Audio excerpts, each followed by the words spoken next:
और आइए अब हम आपको दिखाते हैं ईरान और अमेरिका के बीच युद्ध मुहाने पर खड़ा है। कभी भी किसी भी वक्त हमले शुरू हो सकते हैं और इन सब के बीच ईरान अपनी तैयारियों में पूरी शक्ति के साथ जुटा है। आज तक की टीम ईरान की राजधानी तेहरान में मौजूद है और एक वर्ल्ड एक्सक्लूसिव जानकारी हम आप तक पहुंचा रहे हैं। हम आपको ये बता दें कि ईरान ने कहा है कि चाहे कुछ भी हो जाए वो अपने मिसाइल प्रोग्राम से कोई समझौता नहीं करेगा और आज तक ईरान की उस प्रयोगशाला तक पहुंचा जहां मिसाइलों से लेकर ईरान के नागरिक इकोसिस्टम तक के लिए हाईटेक इनोवेशंस किए जा रहे हैं। तो आइए हम आपको दिखाते हैं हमारी संवाददाता सुमित चौधरी की ये वर्ल्ड एक्सक्लूसिव रिपोर्ट।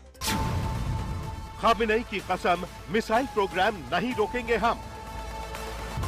ईरान का बैलिस्टिक मिसाइल प्रोग्राम जारी, जंग की पूरी तैयारी। तेहरान के सबसे बड़े रिसर्च सेंटर में आज तक की दस्तक। कैसी है ईरान की प्रयोगशाला? World exclusive report. क्या है ईरान का अटैक प्लान? सीधे तेहरान से समझिए। इस्लामिक क्रांति की 47वीं सालगिरह के मौके पर खामेनेई ऐलान करते हैं कि ईरान अपने मिसाइल प्रोग्राम पर कोई समझौता नहीं करेगा। वो ईरानी बैलिस्टिक मिसाइलें जो इजराइल के साथ 12 दिन की जंग में नेतन्याहू के लिए काल बन गईं।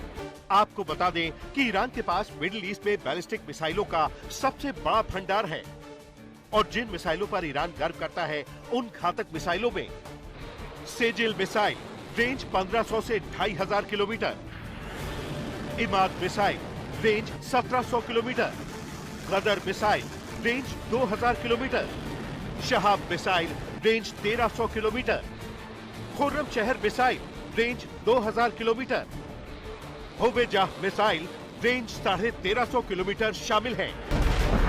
जब दुनिया महायुद्ध की धमकियों और ईरान पर कड़े प्रतिबंधों की बात कर रही है, तब ईरान के भीतर क्या चल रहा है?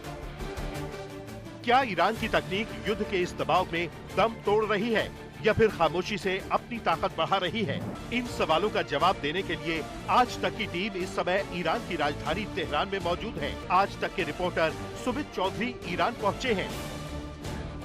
ईरान के इस गुप्त दिमाग तक जिसे परदेस इंटरनेशनल वैली कहा जाता है। इस समय आज तक की टीम मौजूद है एक तरीके के जो ईरान का सबसे महत्वपूर्ण टेक्नोलॉजी सेंटर है, यहाँ मौजूद है। यहाँ पर जो ना सिर्फ सिविलियन बल्कि आर्मी के लिए भी जो ड्यूल यूज़ के लिए जो टेक्नोलॉजीज़ हैं उनका इनोवेशन उसके लिए काम किया जाता है। दरअसल सैंक्शंस के बावजूद भी ईरान किस तरीके से लगातार काम कर रहा है अपनी टेक्नोलॉजी को लेकर, ये बड़ा मेजर कंसर्न खास तौर पर रहा है। पिछले कई दशकों से, कई लंबे समय से ईरान पर इसी तरीके के सैंक्शंस लगाए हुए हैं और आज हम आपको इसी ईरान की सिलिकॉन वैली के अंदर हम लेकर आए हैं। अगर आप देखें तो आपको नजर आएगा ये है ईरान की सिलिकॉन वैली, यानी वो महत्वपूर्ण इलाका जहां पर सभी टेक्नोलॉजीज के ऊपर काम किया जाता है। और अभी आज तक की टीम दुनिया की एक ऐसी बड़ी टीम है, एक पहली टीम होगी जो इस समय ईरान के इसी इलाके में, इस सिलिकॉन वैली के इस सेंटर में मौजूद है, जहां पर हम ना सिर्फ ईरान के कई महत्वपूर्ण चीज़ों के बारे में आपको बताएंगे बल्कि ये भी बताएंगे कि आखिरकार इस समय ईरान में ताज़ा हालातों में भी कैसे अपनी साइंस एंड टेक्नोलॉजी या फिर खासतौर पर अपने तकनीक के ऊपर कैसे काम किया जा रहा है। और शायद ये भी कि आखिरकार इस समय जब सैंक्शंस लग रहे हैं तो कितनी तेजी से उनकी मिसाइल हो, उनकी जो दूसरी साजो सामान है उसके लिए भी ईरान कैसे तैयारियां कर रहा है। ये ईरान की वो सिलिकॉन वैली है जहां प्रतिबंधों की परवाह किए बिना मिसाइलों से लेकर देश के नागरिक इकोसिस्टम तक के लिए हाईटेक इनोवेशन किए जा रहे हैं। किसी भी देश के लिए बहुत ज़रूरी होता है, अगर उसको अपनी सुरक्षा करनी है या फिर आप कह सकते हैं कि उसको आगे बढ़ना है, तो उसके लिए उसके पास वो टेक्नोलॉजी होनी चाहिए जो उसकी देश की क्षमताओं को, उसकी सुरक्षा के आगे बढ़ा सके।